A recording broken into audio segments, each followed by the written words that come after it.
You have one precious life. How will you make your money work for you? It's time for Sage Money Conversations, where your financial happiness and confidence are always the subject. Here's your host, Certified Financial Planner, Barbara Norman. Hello, and welcome to Sage Money Conversations. Today, I'm excited to host Arch Fuston from Arch Fuston Coaching. What I love about Arch is he looks at personal growth as an adventure inside, but what's even more intriguing and fun is he's the middle child of the director of the counseling at the St. Joseph, Missouri School District, which is really a big deal. And oh my gosh, Arch, what is it like to be the middle child of a counselor? First and foremost, thank you for inviting me to share today. The first word association that comes to mind is rhesus monkey. And my mom always talked about rhesus monkeys in the research world. And so I was kind of her research monkey as a little kid as she was going through her, expanding her breadth and depth as an elementary school counselor. So yeah, it was a fascinating role to play. And at the time, I probably had no idea that it would have any impact on me whatsoever, but absolutely, as I get on in life, for sure. I would imagine that could be a good thing and a bad thing. I mean, do you have any scars? Oh, you have no idea. You have no idea. No, it was wonderful. I'm very fortunate to have been in that place, for sure. So you had a wonderful role model. How did you get into coaching? Well, and that's kind of the interesting thing with this, right?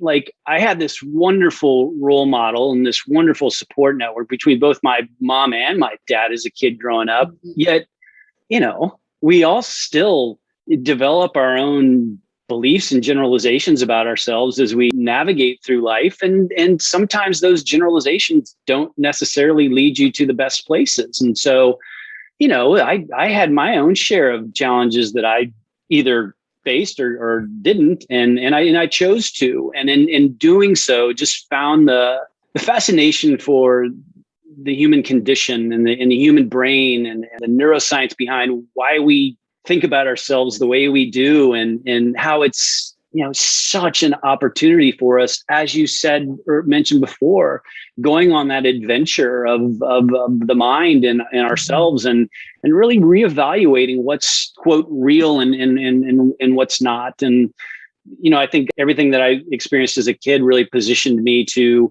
when those challenges did arrive, I dove in with both feet, and became the explorer. I think that along the way, we all develop fears about life, self-limiting beliefs. So what is your process for identifying those and getting out of them? Yeah, and you're right. And it is a process, and this is not a sales pitch whatsoever, but it is a process best done with someone else, because it's really hard for us to navigate our own minds. Like we take in all of this information. We listen to podcasts, we read books, we watch TED Talks, all of this stuff. Yeah, we rarely do re-release anything. And It's in that release do we make space for something new.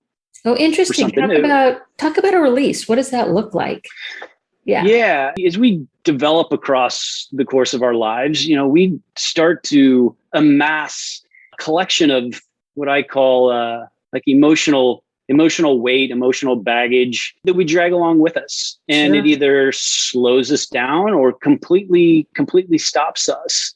And the release part of the equation is taking some of that, if not even all of it, and disconnecting from it. And when I say disconnecting from it, it means breaking that generalization that we have that dictates and determines who we allow ourselves to be. Okay. And oftentimes those challenges, we're still stuck in stuff that we were stuck in when we were little kids. Yeah. It's we've gone beyond that, yet some part of us believes, no, this is the box that's safe and familiar, so let's stay in it. It's nope, let's not. Let's move beyond it. Can you give us an example, a story of maybe someone that went through that and kind of what was the end result? Yeah, so happy you asked that. Former client. It's significant background, significant challenges as a child, kind of manifesting in a number of different ways. But the big one and what brought us together was a very, very talented writer and painter. And just had this fear of the success that she could potentially experience through her painting and her writing, and the fears and the insecurities that could bring up in her own sense of safety. And listen, like with the generalizations and the narratives that she'd created for herself, it made total sense, but it's old, right? Yeah. It's not current. It's not up to date. It's limiting beliefs from the past that were keeping her stuck in her space. And going through the process that I work with clients on, it freed her up to not only start the painting, but to write and finally begin to publish one book and get started on another. And it's just like the lights come on and the world opens up.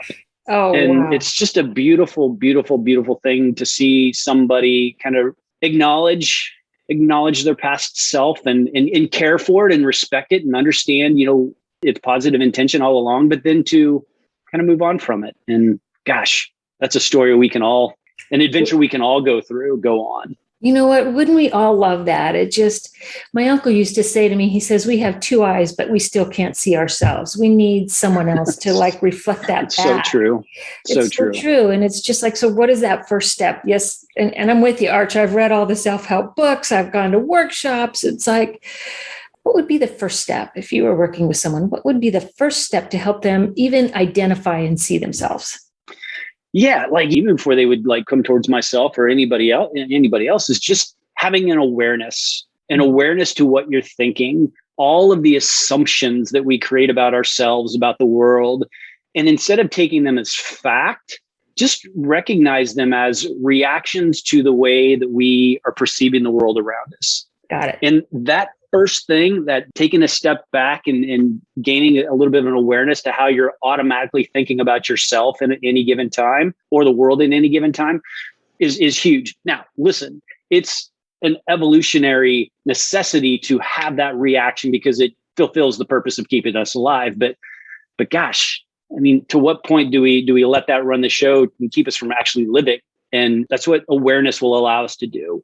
Okay, so let's play out a scenario for a minute. Let's just say that someone had a rough childhood and they really don't trust. And they're probably holding the world at a stance, blocking people away and they might not even be aware they're doing it. It's just how they grew up and how they survived in their household.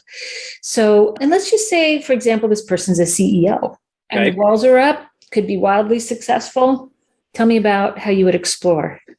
Well, the first thing I would do is success is one thing, fulfillment is something completely different. Mm-hmm. And if you have all success and no fulfillment, that's a problem. It's a problem. Yeah. That's a big problem. And so I would go through a very specific process that would be initially very values aligned to see where how clear this person is on their values and really kind of why they're doing what they're doing. Are they operating out of a place of performance where it's all external validation and approval, and whether it's it's fiduciary responsibility or from the board, or is it, gosh darn it, I'm doing this because this is purposeful to me. I'm passionate about this. And that in and of itself can have a big impact on somebody's level of fulfillment. And with fulfillment comes success, whether that's monetary success or personal satisfaction or personal growth, all of that. So I would discern right out of the gate, how fulfilled are you by what you're doing right now? Let that be the kind of the catalyst for where we go next. I love what you just said, because what I heard from you in that process is you judge nobody. If that's your personal success and that's your fulfillment, go for it. Yep. That really takes it to a deeper level, and no judgment, no boxes. It is what it is for that person. Oh gosh, Barrett, that just opens up some really cool things. At the same time, that judgment that you speak of can actually be our own judgment of ourselves in that situation. And so it's that judgment that puts us in the corner, that puts us in the box. And I'll challenge the judgment for sure, especially if I can see that judgment's keeping somebody small. It's not to discount, it's not to threat, it's not to anything else other than just to become curious about myself. Why am I thinking? And not why as in judgmental why, but more of a curious why. Why am I thinking about this? Why is this generalization of myself? Where did it come from? When did it start? How different is it from when I was 5 years old to where I am now? Right. And oftentimes it is the same gosh darn voice, the same feelings, the same location in the body, everything is the same. We've just drug it along over the course of our lives. Exactly. And it doesn't matter what the fulfillment, this is what I'm carrying away, is that fulfillment. If your fulfillment is giving your life to that company and making it successful, hopefully we're not judging ourselves because that's what we wanted to do. And society says, no, you're supposed to have a work-life balance. Awesome. And here's the cool thing with fulfillment. Fulfillment is a byproduct. Mm-hmm. Fulfillment is the byproduct of somebody living their values, using their values, aligning with their values, period. It is the effect of the cause of engaging in your values. And if you do, oftentimes our values are, we're asked to follow the values of an organization. Mm-hmm. Like, here's our values. Go be these values. Right. No, find out your own. Coffee pot. They're in the bathroom wall. Yeah, they're in the halls. exactly. It's like, figure out your own and then take action by them, live by them. That's the path to fulfillment. So let me ask you another question, Arch, because when I sit with my clients, frequently I'll ask them, in your financial planning, like when you put your head on the pillow on the last day of your life, what do you want to have happen? And what I hear is a lot of check the box financial planning. I want to retire, check, pay off the house, check, put the kids through college, check. And I have the hardest time digging from people like, what are your values? Like, what makes you happy? And people aren't able to articulate that. They can check a box, but they can't articulate those deep core values. And I think that's kind of a human crisis because I don't want to get out of this life with any kind of regrets. I don't want to miss something. I don't want to miss happiness in life. I don't want to miss relationships in life. And so how do you dig in and start getting to someone identifying those values and what makes them happy instead of checking? Yeah, you have a really deep, honest, exploratory conversation.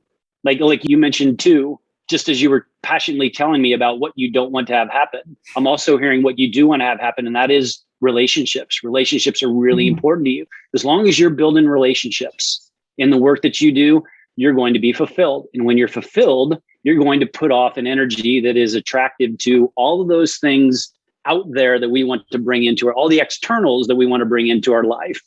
But if we're solely focused on those externals, we're never going to find those values. Right? Not. So we're going to explore what makes people happy. We're going to explore the thoughts. We're going to release them. Oh, how to release the negative beliefs? Yeah, it's a process as well. Multiple ways of doing it. Gosh, Barbara, how much time do we have? Like as much as you want. I am loving this conversation. I'm learning so much from you. We tend to categorize emotions. Mm-hmm. And there's a set of very common emotions: anger, sadness, fear, hurt, guilt, kind of the main ones, and things tend to kind of stem off from that. And at some point in life, we each figure out what each one means. Mm-hmm. What anger means. Oh, this is anger. What I'm feeling right now is an infant. We're crying. We're mad because we're hungry, but we don't see that as anger. We don't know that as anything other than I'm trying to get your attention because I'm hungry. Right. At some point, we put a label on it. And then anything that happens to us over the course of our life, we categorize that as anger. Well, if we don't get some type of understanding from the experience that evoked the anger within us, we can tend to hang on to it. The subconscious will like, I'm just gonna pack this away until I learn from it. And so one of the processes that I use for this is a subconscious process that allows us to go in and release all of that stored anger, that stored sadness, that stored fear that we've accumulated on our timeline of life, and have just been dragging it like a big, dark bag of blah that keeps us from picking up speed and keeps us from being and doing and having the things that we want in life. And it's old. It's old. Old stuff. It's old and it's tired. Right? It's old and it's tired and it just wants to be gone. Okay. Totally simplifying things here. It's much more complex. It takes some time, but that's the nutshell. I love it. So once we've released this, then we get to the next fun part, and that's creating something new, creating new reactions, new realities, acceptance of ourselves. Yep, for sure. Yeah, the first part, as we kind of talked about, is that awareness and the exploration of it all. Like going at this thing totally as an explorer, as an adventurer, I think is absolutely key, because that puts you in a very resourceful mindset to view things as just not without judgment and just understand and get curious and just go at it from the place of kind of like a little scientist or a little explorer. And then we do the release work. And then it's kind of recreating how we think about ourselves. And a big part of that is recognizing and understanding our values. What do we value in life, specifically about it in the specific context, say career, if you will, and which is absolutely necessary as long as we do something with it, right? As long as we've got to take action. Values are the fuel of action. And then you get into identity. You take these values and you say, okay, I value kindness, but am I a kind person? Is this an aspect of my identity? And if the answer's sometimes I am, sometimes I'm not. So sometimes that's what's called an ambiguous quality of the self. Okay. And say you've elicited all your values and all of these things that you value most, say in your career, you turn those on yourself as a quality of your identity. And if they all come back as ambiguous, sometimes I am, sometimes I'm not. I wonder where a good place to start would be on getting yourself to the place where you want to grow and want to be. And it's taking all of these ambiguous qualities of ourselves and making them solid in certain qualities of ourselves. And that there's a beautiful, beautiful process that clients go through to get to that place where they feel solid and certain about these values and these qualities that are the qualities that are going to allow them to be, do, and have what they want in life. You know what? This is so cool. As you're talking, I'm thinking about all these people who do vision boards, and the vision board has the home, the clothes, the vacations, the blah, blah, blah.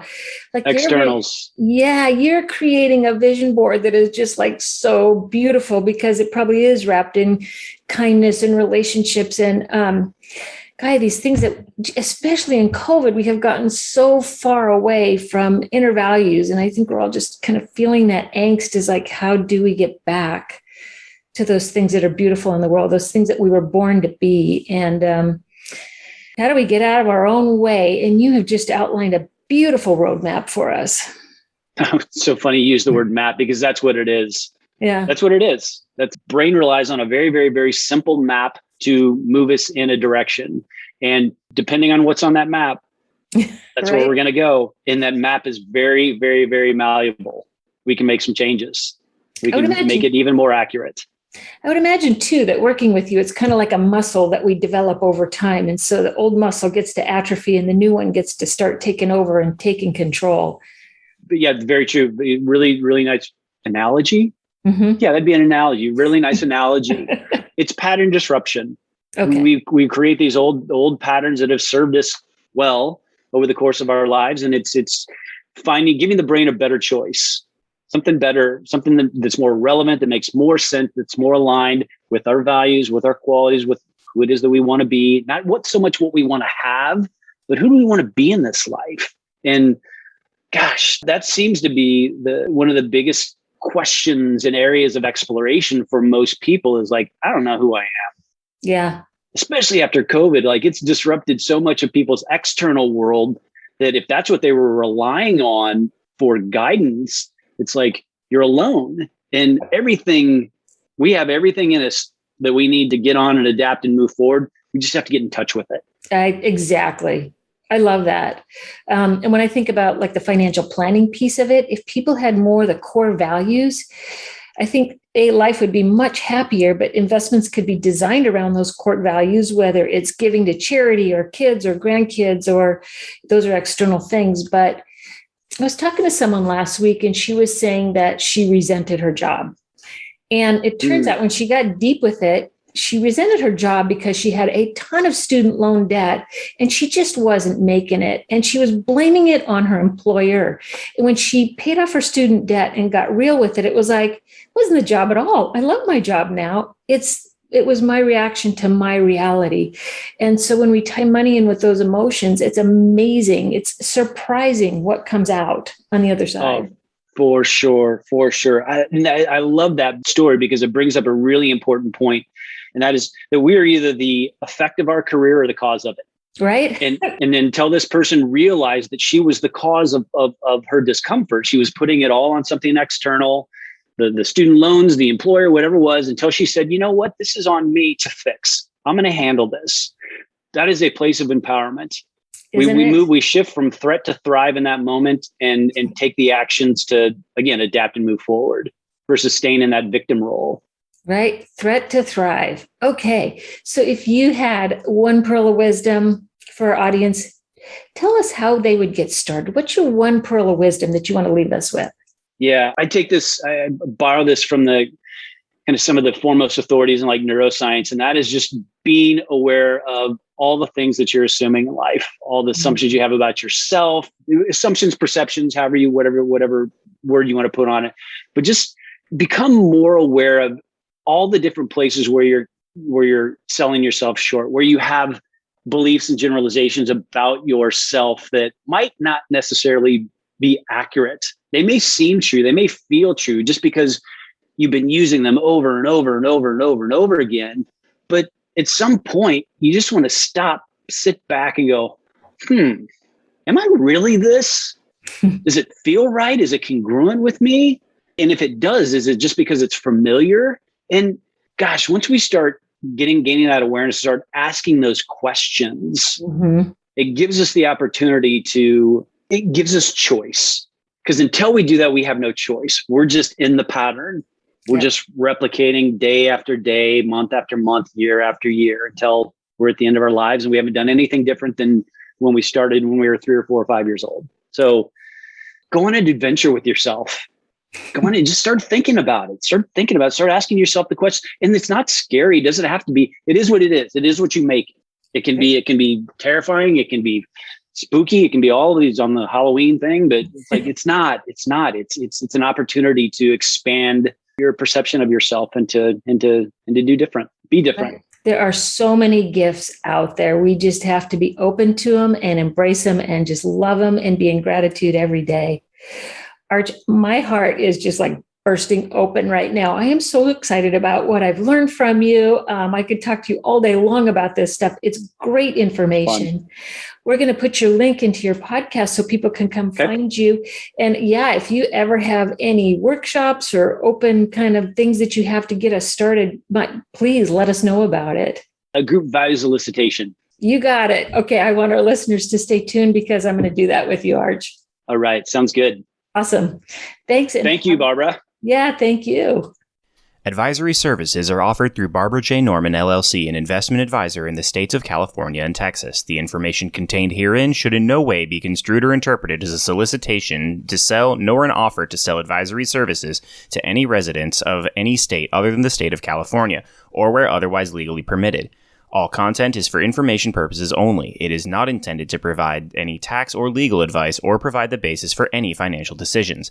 The information contained in this material has been derived from sources believed to be reliable, but is not guaranteed as to accuracy and completeness and does not purport to be complete analysis of the materials discussed.